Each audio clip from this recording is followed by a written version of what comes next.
সম্প্রতি লিটন দাস একটা কথা বলছে, লিটন দাস যখন আইপিএল এ চান্স পাইছিল সেই আইপিএল কিন্তু ফুল সিজনের জন্য তাকে খেলতে দেওয়া হয়নি, বিসিবি এনওসি দেয়নি।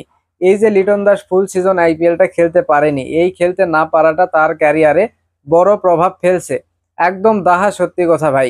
মানে ওই আইপিএল এ সাকিবের সাথে এই যে লিটন দাস চান্স পাইছিল, তো ফুল সিজনের জন্য এই যে বিসিবি এনওসি দেয়নি, সেই জন্য কেকেআর এর পক্ষ থেকে বলা হয়েছিল তোমরা দুইজন নাম প্রত্যাহার করে নাও, আমরা অন্য প্লেয়ার নিব ফুল সিজনের জন্য। তো সাকিবের সাথে ভালো সম্পর্ক, সেই জন্য সাকিব নাম উইথড্র করে নিছে, তার বদলে অন্য প্লেয়ার নিছে। লিটন দাসকেও সেম কথা বলা হয়েছিল, কিন্তু লিটন দাস সেটা করেনি। যেহেতু প্রথমবার চান্স পাইছে, সে সেই সুযোগটা ছাড়তে চায়নি, সে খেলছে। তো সে যেহেতু হাফ সিজন খেলবে, সেখানে প্রথমেই তাকে তাকে একটা ম্যাচে নামায় দেওয়া হয়েছিল, সেখানে 4 রান করছে এবং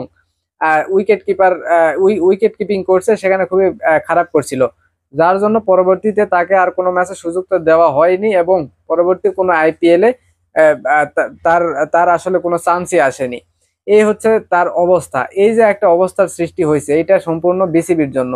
এই যে লিটন দাস যদি ওই সিজনটা ফুল খেলতে পারতো, তাহলে কিন্তু তাকে নিয়ে লম্বা একটা প্ল্যান করতো, তাড়াহুড়ো করে হুট করে একটা ম্যাচে নামাই দিত না, বা নামাইছে খারাপ করছে, খারাপ করতেই পারে প্রথম একটা ম্যাচ, তাকে আরো সুযোগ দিত।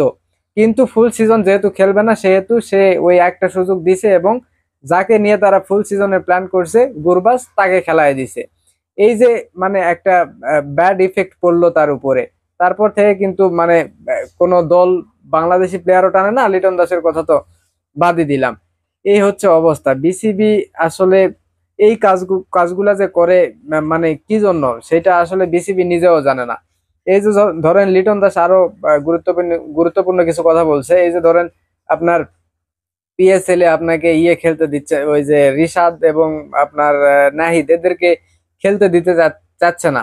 এখন লিটন দাস বলছে ভাই এদের খেলা উচিত, কারণ হচ্ছে সামনেই টি-20 বিশ্বকাপ।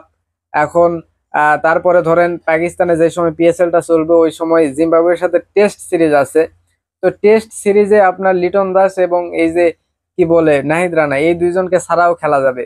যদি এই দুইজনকে ছাড়া খেলে, তাহলে কিন্তু পরবর্তীতে আবার পাকিস্তানের সাথে সিরিজ আছে পাকিস্তানের মাটিতে, সেখানে গিয়ে সেখানকার মাঠে যদি তারা পিএসএলটা খেলে, তাহলে কিন্তু পাকিস্তানের সাথেও একটা ভালো খেলার সম্ভাবনা জাগবে। এছাড়া তিনি ওই যে কি বলে আফগানিস্তানের উদাহরণ দিছে। আফগানিস্তানের 8-9টা প্লেয়ার সবসময় আইপিএল খেলে, পৃথিবীর বিভিন্ন ফ্রাঞ্চাইজি লিগে অনেকগুলো প্লেয়ার আফগানিস্তানের খেলে। এই যে এভাবে খেলে খেলে তারা উন্নত করছে, আজ তারা কিরকম টিম সবাই দেখতেছে। লিটন দাস এই কথাগুলো বলছে, একদম সত্য কথা বলছে ভাই। হ্যাঁ, এখন এমনিতে বাংলাদেশের প্লেয়ার খুব বেশি ফ্রাঞ্চাইজি দলে চান্সই পায় না, তার উপর আবার এরা এনওসি নিয়ে নাটক করে, বাংলাদেশের প্লেয়ারদেরকে এনওসি দিতেই চায় না। ঠিক আছে, এই হয়েছে অবস্থা।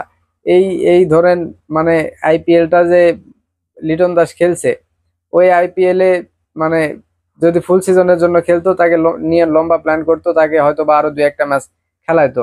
কিন্তু একে তো তাকে বলছে তুমি নাম প্রত্যাহার করে নাও, সে নাম প্রত্যাহার করেনি, তার উপর একটা ম্যাচ খেলাইছে, খারাপ করছে। মানে তাকে কোনো মতে ছেড়ে দিতে পারলে বাসে, এইভাবে শুধু তাকে খেলাইছে। ঠিক আছে, তো আসলে এগুলা ব্যাড ইফেক্ট পড়ে প্লেয়ারদের উপরে। আমার মনে হয় লিটন দাস যে বলছে, এটা তার ক্যারিয়ারের একটা খারাপ প্রভাব ফেলছে, আসলে সত্য কথা।